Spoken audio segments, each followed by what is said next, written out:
Hey there, and welcome to DIY Projects with Pete. In today's episode, we'll walk through the process of how this mini double chair bench was built for our toddler. Let's get started. The main supplies needed for this project will be 2x4 boards, 1x4 boards, some wood screws, and a finish of your choice. All right, the first step is going to be to grab a 2x4, which is going to form the front two legs of our double chair. And we'll start by cutting off the end, which has a little wax on it. It's going to give us a square end, and then we'll be able to measure off of that and create that first leg. The two front legs are cut to 13 inches in length, and all cuts are made according to the plans I created, which are linked to in the description in case you'd like to get them to help out with your project. The front legs are cut square at 90 degrees on the miter saw. Next, we'll measure for the notch, which will hold the front support board in place to eventually connect the two sides of the bench. Measure up 4.5 inches, make a mark, then go up another 3.5 inches for the notch cutout, and check that there's 5 inches of wood above the top of the notch. Then measure in 1.5 inches for the depth of the 2x4. Use a speed square to draw out and connect the marks to form the notch for the support board. Now remember that a 2x4 board at the store has an actual or a nominal size of 1.5 inches by 3.5 inches, which is the size of the notch. Put a few X's in the notch to remind yourself that it's the area that should be cut out. Clamp the leg to the work surface and elevate it with scrap boards to provide space for the blade of the jigsaw. Follow the lines you drew with a jigsaw as straight as possible, cutting the top and bottom of the notch first. Work your way again through one of the sides, and then slowly turn the jigsaw to cut the back of the notch. Cut until you hit the corner and part of the block is removed. Then reposition the jigsaw to finish cutting the other corner of the notch, and do your best to cut the notch as straight as you can. Sometimes the blade may flex just a bit, so flip the board over to even out the cut if needed. Then use a scrap piece of 2x4 to check that it fits snugly into the notch. Repeat the process for the second leg by clamping it securely and then using the jigsaw to make the cut for the notch.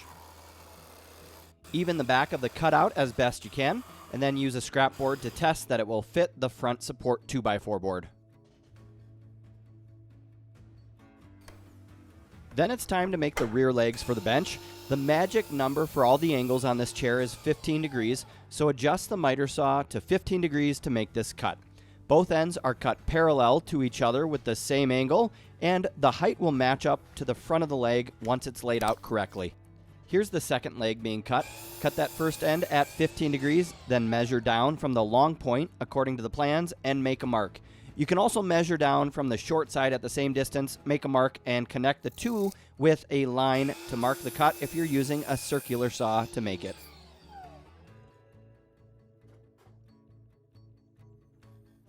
Take the leg over to your workbench and give it a quick sanding with 120 or 220 grit sandpaper to remove rough edges around the cut and any prints on the board. Line up the legs to create the first side of the bench by placing them on a flat surface and then using the end of the table to simulate the floor they would sit on. You could also use a carpenter's square or a straight edge to help align them on the top side. Make sure the armrest cross support being attached to the front leg is flush to the front and top side of the leg. Use down pressure or clamps to hold the assembly while pre-drilling pilot holes and inserting 2.5 inch long wood screws. Align the rear leg's top end flush with the top of the cross support and the proper distance back from the front leg. Then attach with screws, and this will form the left side of your bench when looking at it from the front side. Make the remaining cuts for the other side of the bench, and for that armrest cross support, you'll measure from the long point to determine where the other side's 90-degree cut will be made. Lay out the boards for the right leg assembly. Put the notched leg on the right side while assembling so it's oriented correctly. Check that the front leg is flush, and a speed square can come in handy for that process. Use clamps or down pressure to hold in place while pre-drilling and inserting each screw. Double check that the boards for the legs and cross support are square to each other so your chair will sit nicely on the ground once everything's complete. Measure back and make a mark for where the rear leg needs to be placed, and the carpenter's square is going to help make this easy to do. Then attach it to complete the right side assembly. I like to sand here and there as I go to remove rough spots. And that completes the sides of the bench, which is, in my opinion, the hardest part of the project. So let's keep going and bring this chair to life. Cut the front support from a 2x4 board with square cuts on each end. This is going to be the longest board used for the project. Sand the ends and rough spots before attaching the side assemblies. Go ahead and slide the notch in the leg over the front support board. You can then attach the boards to each other either from the front side of the support board or from the rear side of the notch. I'll attach from the back side of the notch in today's build. I'm not using wood glue in today's build as I built a number of these that have held up great sitting outside over the last 10 years, and I don't feel like it's completely necessary for a project such as this one, but if you'd prefer to add glue, just make sure to use an exterior grade wood glue. Now that the front support is on, flip the bench on its left side to attach the lower support board. It should be flush with the front support board and run parallel to the armrest support. Measure down 1.5 inches from that armrest support board to maintain a consistent gap between the two. Use a straight edge to check that the 15-degree angles are in line with each other or close to. It doesn't have to be perfect, but it will help align the backrest supports when we get to that step. Connect this board using 2.5-inch long wood screws.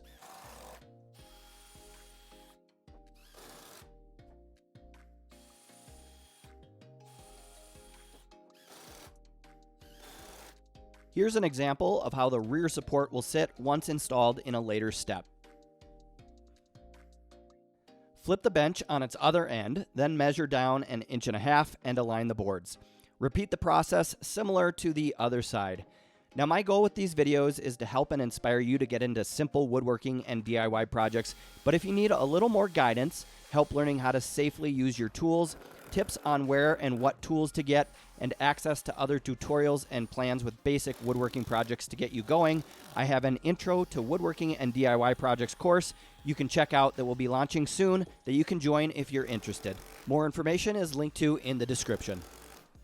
Let's go ahead and flip the bench upside down, cut that rear support board, give it a quick sanding, and prepare to install it. As you can see, it will rest flush on the board below it. And then you can either attach it from the outside of the leg with screws straight through, or by toenailing the screws in at an angle from the inside like we will do today. Pocket holes and screws are another way to make the attachments and hide the screws if you have a pocket hole jig. And for the angled technique, pre-drill straight in about 1/2 inch, and then angle the bit toward the outside leg. Sand the whole area and then attach using 2.5 or 3-inch long wood screws depending on how far back you drilled those holes. Again, you can simply use 3-inch long screws from the outside like I'm pretending to do here. Honestly, once the bench is stained or painted, the screws will more than likely blend in fairly well and look just fine. But this is a way to minimize a few of the screws from being seen. Once installed, the back of the board will line up flush with the inside angle of the other board. Flip the bench right side up and then cut the remaining cross supports.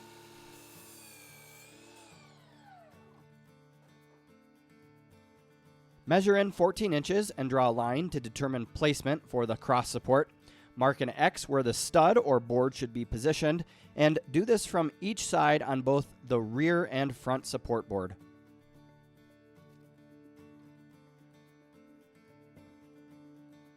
Clamp the board to hold it while you attach to the front side.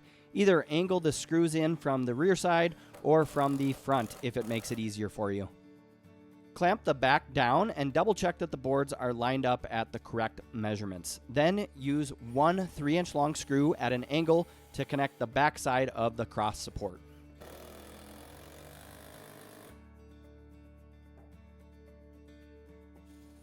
Then repeat the process for the other cross support, which is attached the exact same way.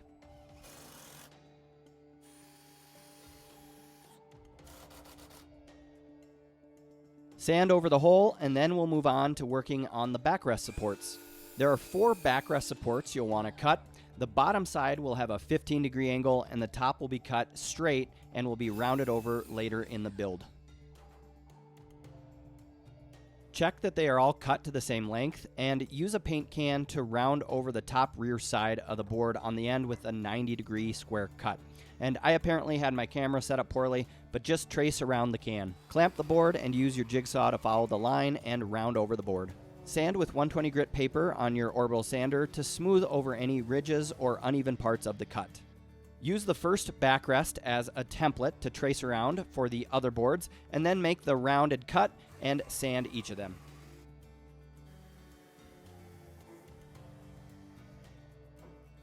All right, now we'll go ahead and put on the backrest supports. This should rest on the lower support board, and the back of this will be flush with the two horizontal boards. We'll clamp it in place, and we'll drill some pilot holes.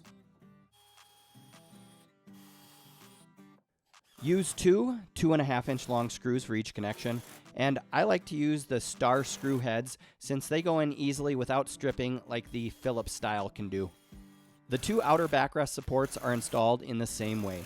Just make sure the 15-degree angle is facing down and the rounded part on the top end is facing the back of the chair. The two inner backrest supports are screwed into the lower cross support with the two screws. There's a little less working room for your drill, so you may need to insert the screws at a slight angle. So with this smaller design chair, we don't have a whole lot of room between our two support boards. When we put in our slat, if we were to try and attach this to that lower slat with a screw, we'd really have to be at an angle, which would work fine. But what we are going to do is just cut a little piece here that we'll use as an additional support so we can go straight down with our screws. Prep the board with pilot holes and 2.5-inch screws, clamp in place, and then attach. You'll have limited room for your drill, so go in at an angle if needed, or use an impact driver, which is smaller than a drill and usually fits in tighter spaces. Now it's time to move on to the seat slats for the chair, which are cut from a 1x4 board, which has nominal measurements of 3/4 inches thick and 3.5 inches in width. Test fit the slats to see how they will be spaced. The plans allow for a 1/4 inch gap between each slat and a 1/2 inch overhang on the front. Start by installing the seat slats and measuring for the overhang on the front side. Pre-drill and use 2 screws on the end of each board. Use 2-inch long screws, and if you'd like to use screws with a smaller sized head for the slats than we've used for the rest of the project, feel free to do so. Use a straight edge to draw a line so you can line up the screw holes nice and straight if you'd like. Then it's just a matter of installing the remaining slats, and you can use a carpenter's pencil as a 1/4 inch spacer between each of the slats, or simply cut a 1/4 inch piece off of a scrap 2x4 to use for that spacer. You may have noticed I stopped using my impact driver to put the screws in for this project, and that's because impact drivers are pretty loud, and our garage is actually right under the nursery where our 1-year-old was down for a nap, so I tried to be a little quieter. Clamp and secure that first side, then use another clamp to pull in the backrest board if it's a little out of square. It should be lined up flush with the top of the backrest supports. Pre-drill and install screws to hold it in place on each end. Install the lower slat next, spacing it about a 1/4 inch above that seat slat. Leapfrog the 1/4 inch spacers up to the middle slat. If the gap on top and bottom is slightly wider or narrower, simply install the board by eye to maintain a gap that looks good to you. Then insert any remaining screws until all the slats are secured. I'm not going to go in depth about installing the wood slats on the second chair since it's the exact same process, but I figured I'd still show the overview of the assembly. Now the beauty about the depth of this chair and the backrest is you can use full 1x4 boards without needing to rip any of them down on a table saw. I've found the size chair to work perfect for our 1-year-old, who will be turning 2 in just a couple weeks, as well as for older children, so your little one will have plenty of time to grow into it. And this chair is heavy duty, and you might even be able to fit on it if you want to try it out, and it won't blow away in the wind. Next, we'll customize the armrest for the chair. The front 2 corners will have a slight round over, and then the back side will get a corner cut off. Cut the corner off with a jigsaw and sand as needed. Then use a paint can, or in our case an old baby formula can, and use it to make the rounded corners. Rotate the first board to use as a template for the other armrest, then trace around it and make the cuts similar to the first armrest.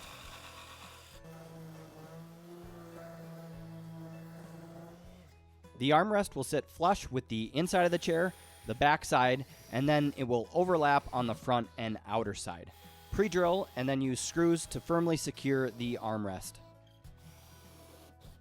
The left side armrest can then be attached. Place the screws so they'll go into the board below and space them accordingly to get a solid connection. Now we'll build the center table, which will go together quickly. Cut two 1x4 legs for the front and attach a short 2x4 to them. The legs will butt up tight against each other to fit in the 7-inch gap between the two chairs. It will eventually sit flush with the bottom of the front support like shown here. While we're at it, go ahead and make the rear leg assembly for the back of the table. This is built similar to the front side, but with longer legs to connect to the rear chair support. Connect the table legs to the rear support using 2-inch long screws, and they should sit flush with the bottom of the rear support board. The center table's height will be the same height as the armrests. Rotate the chair and insert the front table legs. Use 2-inch screws to attach the assembly.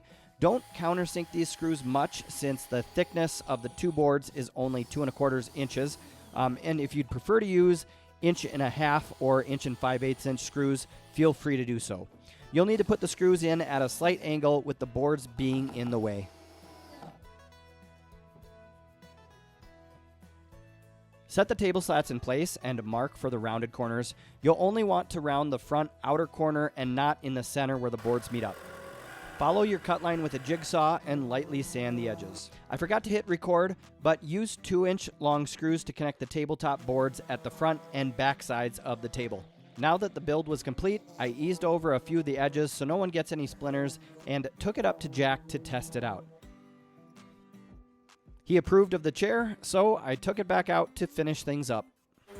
I did one more round of sanding with 220 grit sandpaper to smooth everything out. Once complete, remove remaining sawdust with an air compressor or a damp rag. Next, apply a finish of your choice. I've been using exterior grade deck stains on a lot of my patio furniture projects over the last number of years because they protect the chairs well and it's easy to maintain. It doesn't peel like a spar urethane can over the years, and you can simply reapply stain over it with minimal prep work when needed, similar to staining wood siding or a fence or deck. This specific stain is water-based and pretty easy to apply. Use a good quality brush so you don't shed bristles all over, and brush the stain on the boards and then into all the nooks and crannies. Pay attention to any drips as you don't want them to dry in the finish, so just brush them out when they happen. And flip the bench on all sides so you can make sure to get stain on all the boards. It dries pretty quickly, so as soon as the first coat is done, you'll most likely be able to start working on the second coat. I think 2 to 3 thin coats looks nice and provides a nice even coverage. Here's a look at the second coat being applied, which darkens the tone of the stain, and I really like how it looks. Continue staining until that second coat is complete, and then touch up any areas or add a light coat if needed. Give it some time to dry, and then it's time to put it to use.